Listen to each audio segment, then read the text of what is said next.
Fala pessoal, beleza? Tudo bem? Bem-vindos a mais uma aula do nosso curso básico de C++, tá? Bem, nessa aula aqui nós vamos corrigir alguns bugzinhos aí que estavam dando aí na compilação, né, do programa. E se der tempo, nós vamos falar um pouco sobre variáveis na prática, beleza? Então é isso aí, pessoal. Antes de começar a aula, eu quero te pedir, como sempre, né, para não esquecer e nem para interromper a aula no meio da aula, que você se inscreva no canal, caso você ainda não seja inscrito. Dê o seu like e compartilhe esse vídeo aí para os seus amigos da faculdade, compartilha com seus colegas aí que querem aprender a programar, tá? A programação ela vai abrir muitas portas no futuro, já tem aberto, então não perca seu tempo, tá? Estude e compartilhe isso com aqueles que você quer que tenha sucesso junto com você, beleza? Então vamos lá. Antes de começar de fato essa aula, eu criei esse arquivo teste aqui para fazer um teste por causa da compilação, tá? E aí eu tava tendo um problema.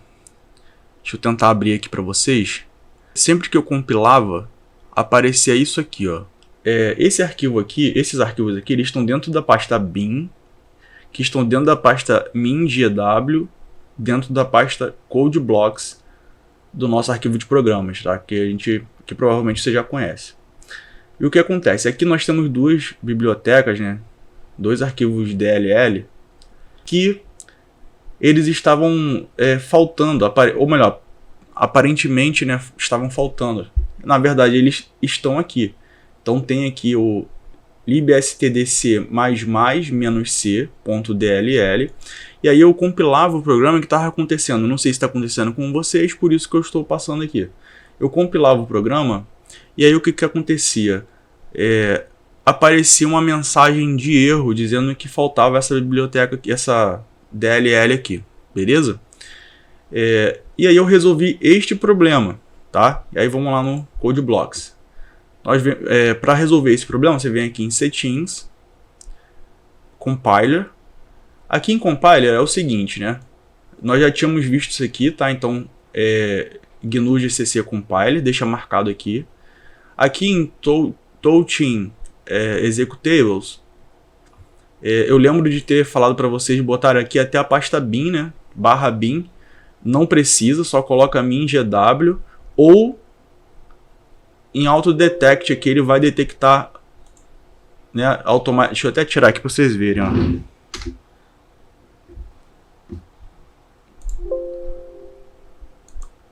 Pronto, dá um autodetect, ele vai detectar a pasta correta. Então, min.gw. Mas isso aqui ainda não resolveu o problema, tá?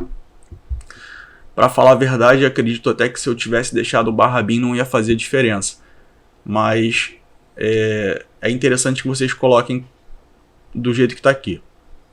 E aí vocês voltem aqui, ó, em Compiler Settings. Existem aqui algumas opções, alguns checkboxes aqui para marcar. E aí nós temos essas duas aqui, ó. Static libgcc e static libstdc++. Vai marcar aqui e vai dar OK. Resolveu o primeiro problema. Então aquela DLL que dizia que estava faltando não vai mais aparecer como faltando, tá? Ela vai, deixa eu abrir de novo aqui. Ela vai estar tudo OK. Na hora de compilar vai estar tudo tranquilo, tudo funcionando. Porém, para mim, eu não sei se vai aparecer para vocês, mas para mim apareceu que estava faltando essa DLL aqui. Agora apareceu isso, né? Logo após eu ter resolvido este problema. E aí, isso aqui é muito simples de se resolver, tá? Basta você copiar essa DLL que está dentro da pasta bin de min.gw. Você copia essa DLL. E aí você vai vir aqui, ó, na pasta, naquela pastinha lá do, deixa eu ver aqui, opa, deixa eu arrastar, ó, disco local C, Windows, System32. Aqui você vai ter uma série de DLL que é usada pelo Windows, e aí você cola essa DLL aqui dentro, tá? Colando aqui dentro, vai passar a funcionar numa boa, beleza? Agora está funcionando numa boa, você consegue compilar. E aí o que acontece? Vocês perceberam que na aula passada a gente executou e funcionou, tá? Então assim, ele estava funcionando quando a gente executa direto pelo CodeBlocks, mas o executável que é gerado pelo CodeBlocks não estava executando, ele dava aquele erro. E aí eu pesquisei, procurei aqui para ver como resolver e trouxe para vocês aí, beleza? Deixa eu ver quanto tempo de aula. Tá, acho que dá tempo. Vou falar agora, vou aproveitar esse arquivo aqui. Não, melhor, vou criar um outro arquivo para a gente poder criar do zero, né? Então, beleza, eu posso criar o arquivo aqui do zero, ou posso criar um projeto. Vou criar só o arquivo mesmo, tá? Next, C++. E vou colocar o nome aqui de aula 4. Beleza. Nossa primeira linha nós já conhecemos, né? Include IOStream. A próxima linha aqui é o nosso using namespace std. Agora a nossa função principal, né? E aí, deixa eu só aumentar essa letra, peraí. Beleza. E aqui, nós já colocamos então aqui nas últimas linhas dessa função, para a gente não esquecer, um return 0. Lembrando sempre que para finalizar a instrução tem que ter o ponto e vírgula, tá? E um system 32, system 32, fiquei com isso na cabeça. E o comando system aqui com um pause, né? System pause, para a gente poder ver o programinha, o que está sendo executado ali e poder interagir, né? Beleza, lembrando que essas são as últimas linhas, system e depois o return, tá? E aqui dentro vai ficar o nosso programa principal, tá? Então vamos lá. O que acontece? Nós temos vários tipos de variáveis, beleza? Então nós temos, por exemplo, a variável tipo lógico, né, que é a bool. Mas antes disso, deixa eu falar uma coisa aqui que eu acho que vai ser importante, que são os comentários, né? Até porque eu vou usar agora, eu quero que vocês entendam o que está acontecendo. Bem, quando eu quero comentar uma linha, eu faço isso aqui, ó, //, tá? Ou é contra barra? Não sei, mas é essa barrinha virada aí pro lado direito, tá? Quando eu quero comentar um texto por completo ali, né, eu vou fazer isso aqui, ó, barra, asterisco, asterisco, barra. E aí tudo que tiver aqui dentro vai ser comentário. Que escrever aqui será comentário. Acredite. Tá? Isto é um comentário. E o que é um comentário? Você que está aprendendo a programar agora, tá? Um comentário, ele nada mais é do que são linhas, né, no nosso código que o compilador vai ignorar. Ou seja, nós podemos criar aqui quantos comentários nós quisermos. Isso vai nos ajudar, né, ao decorrer da construção do código, porque a gente vai vendo ali, né, por exemplo, eu posso criar uma função aqui tal, e criar alguma coisa aqui e escrever um comentário. Esta função serve para tal coisa, tá? E isso vai me ajudar na hora de ler o código, na hora de manutenir o código, e na hora de compilar, isso não vai atrapalhar, porque o compilador não vai executar isso aqui, ele vai ignorar, tá? E outra coisa também, né, importante, que eu gosto de observar em relação a comentários. O comentário, ele não é proibido e também não é obrigatório, tá? Isso vai de boa prática. Agora, a questão é, se você for de utilizar muito comentário, utilize, mas mantenha sempre o comentário atualizado junto com o código, tá? Porque o que muitas vezes acontece? A pessoa vai lá, o programador vai lá, começa o código, aí ele vai lá e faz um comentário naquele código. e faz vários comentários.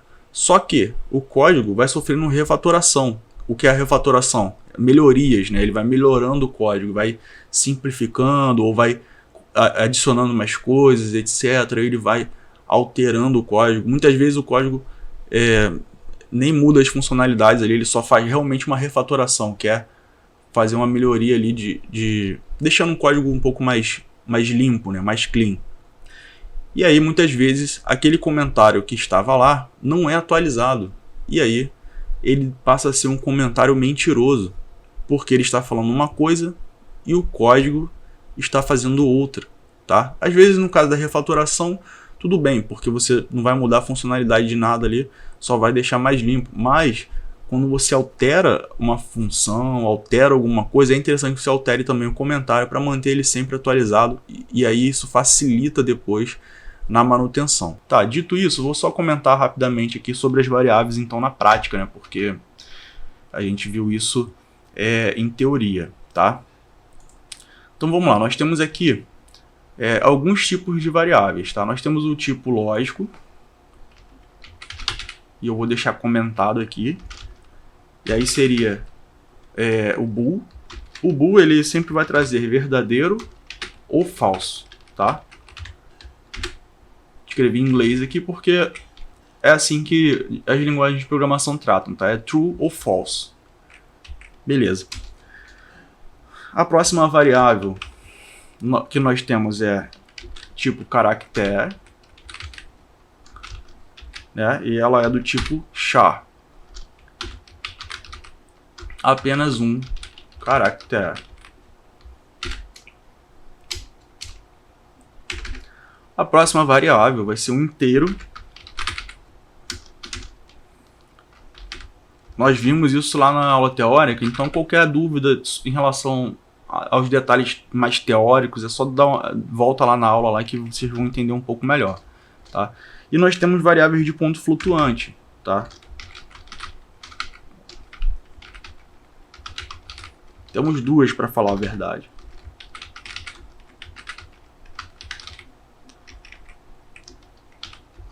Que é o tipo float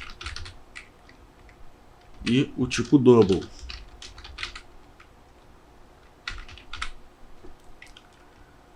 E aí nós temos mais duas situações aqui que eu não comentei na aula teórica, que é a void, que é uma variável sem valor,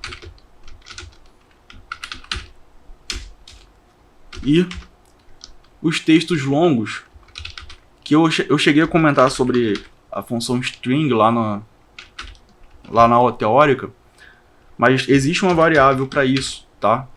Que é a wchar _t. Bem, aqui nós não vamos utilizar nem essa wchar e nem a void, tá? Por enquanto. Talvez a void nós vamos usar com certeza mais para frente. Essa wchar não sei. Vamos ver como é que vai desenrolar ao decorrer do curso. Mas explicando para vocês, já que essa aqui é fácil de entender, a wchar, né? Ela nada mais é do que uma variável que armazena vários caracteres, tá?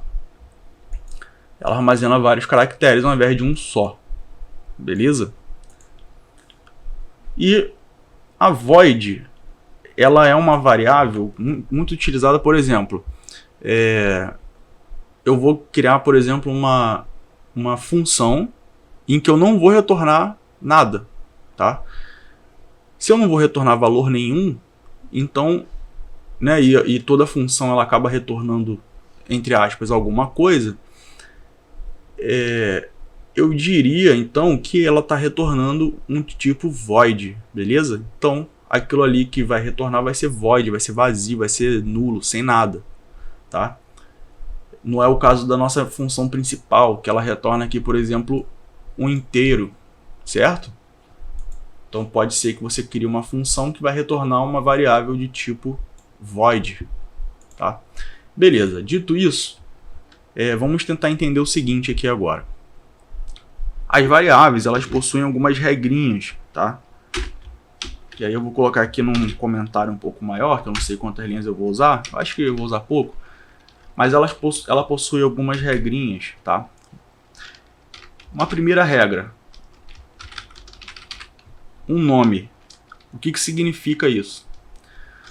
Toda variável ela tem que ter um nome, tá? E de preferência um nome que tenha a ver com o tipo de dado que será colocado ali. Então, por exemplo, se eu vou trabalhar ali com uma função com números, né? Eu posso colocar num, né? Posso colocar abreviado ali num. Eu já sei que aquilo ali se refere a números. Ou um n. Posso colocar apenas um n. Então, o nome da variável tem que fazer referência ao tipo de dado que ela está armazenando. O nome da variável fica por sua escolha, obviamente. Mas é interessante, até por boa prática, para que até você mesmo no futuro saiba como manutenir o seu código, ou para que outros que venham manutenir seu código saibam o que fazer, é interessante que esteja lá o nome da variável de acordo com o tipo de dado que está sendo colocado ali dentro, tá? Para você poder, por exemplo, se eu reservar uma variável ali para poder armazenar datas armazenar datas de nascimento, eu posso colocar o nome da variável como data ou data nascimento, né? Eu posso colocar dessa forma, tá? Então ela tem que ter um nome. Toda variável tem um nome e toda variável tem um tipo, tá? Então, no C++, diferente de linguagens como Python, por exemplo, o C++ é uma linguagem fortemente tipada. O que isso significa? Que eu preciso declarar a variável dizendo qual é o tipo dessa variável, tá? Para quem já estudou Python sabe que não é necessário isso lá no Python. Lá no Python a gente coloca lá uma variável, um nome qualquer, recebendo um determinado valor e pronto, aquela variável está inicializada e o próprio Python já reconhece o tipo e já reconhece o tamanho e etc. Tá? Beleza. Uma variável ela também tem tamanho, tá? E uma variável também tem um valor. Então toda variável vai ser colocada nela ali um determinado valor, tá? Informações, né, em relação a o que a gente tem que saber em relação à variável. O armazenamento da variável ele é temporário, tá? Então você vai ter o armazenamento ali na memória RAM e ele vai ser apagado depois que o programa for fechado, beleza? E outra coisa que temos que entender também é que quando nós atribuímos novos valores, né, os valores anteriores eles vão sendo trocados, beleza? Isso é importante entender também. Então vamos lá. Bem, agora como eu faço para declarar uma variável, né, na prática? Como eu faço para declarar uma variável? Né? Então vamos lá, eu quero declarar aqui uma variável do tipo inteiro. Né? Então eu vou pegar aqui, ó, vou colocar int na frente, tá? E vou colocar um nome que eu escolhi, escolhi num, tá? Beleza. Recebendo algum valor. Vou inicializar com 0.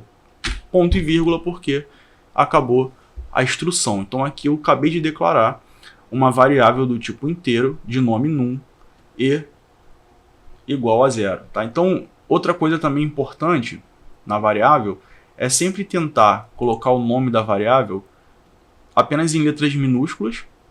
Se você for colocar mais de um nome, porque isso é até interessante que coloque, se eu tiver, por exemplo, número par e número ímpar, então eu posso colocar número par e posso colocar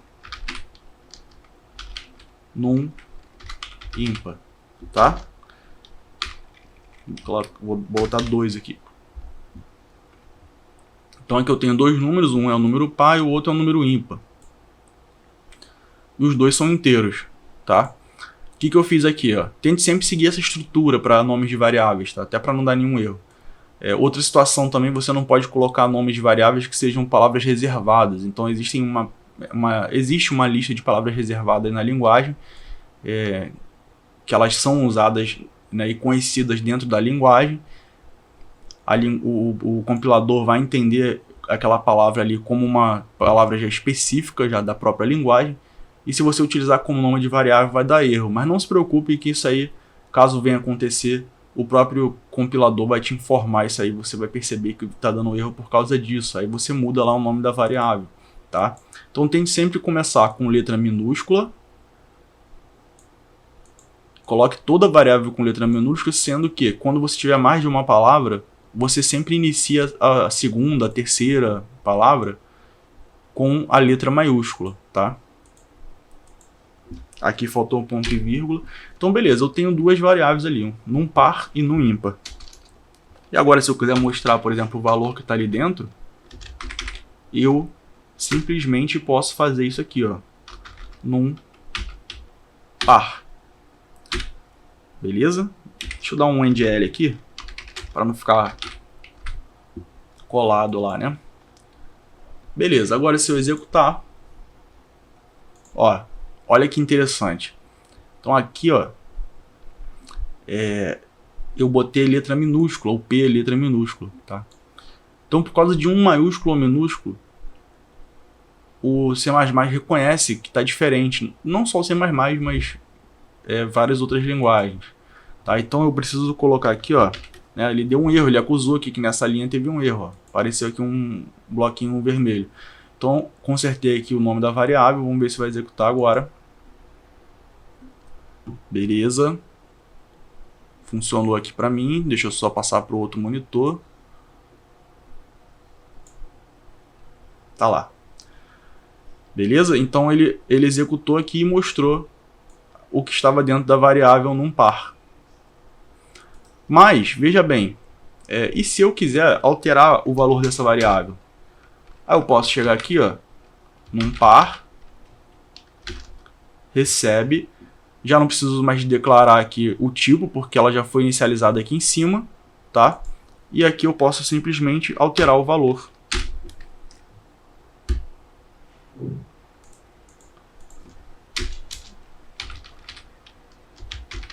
E vou novamente mostrar na tela. Deixa eu fechar aqui o que está em execução para ele poder, para eu poder compilar novamente, tá? Lembrando que eu estou utilizando esses três botõezinhos aqui. Agora apagou porque ele está compilando, né? Mas tem essa engrenagemzinha aqui que é só para compilar. Esse play aqui é para executar e essa engrenagem com play é para compilar e executar. Então, beleza. Deixa eu mostrar aqui. Ele abre duas vezes. Abre uma vez no antivírus e outra vez aqui no normal. Beleza. Perceba o seguinte, que ele executou um 2 e depois o meia dúzia, que o 6, né? Veja bem. Nós temos o num par inicializando com 2. A primeira vez, né, o programa, né, como eu falei, ele é feito por um algoritmo que é executado pelo computador, ou seja, uma sequência de instruções. A primeira instrução aqui é a inicialização aqui da nossa variável. E depois a outra variável que a gente nem utilizou. E aí vê a importância, né, de você não ter variáveis inúteis, né? Nós temos uma variável inútil aqui, a gente não utilizou no nosso programa, mas ela está aqui, ocupando espaço. Logo depois nós mostramos na tela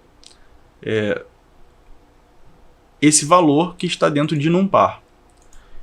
Só que logo após isso vem uma próxima instrução, que é o valor meia dúzia, o valor 6. Nós colocamos para dentro de NumPar, ou seja, ele apaga o valor que está lá dentro e coloca 6, tá? E depois nós printamos novamente. Você deve estar se perguntando, poxa, por que apareceu então o 2 aqui se você colocou 6? Ele está executando linha a linha, tá? Então ele executou essa linha aqui, e quando ele executou essa primeira linha aqui, que é para mostrar na tela, esse cout aqui, esse primeiro cout, que quando ele executou, o valor aqui dentro era 2. Aí depois ele passou a ser 6. E aí no próximo cout, ele já era 6, aí ele imprimiu 6. Tá? Então é assim que funciona um programa, e é assim que funciona as variáveis, tá? É assim que você vai trabalhar com variáveis ao decorrer do seu programa, tá? Então nós vamos encerrar por aqui. Espero que tenham gostado da aula, espero que tenha ajudado e bons estudos e até a próxima, pessoal.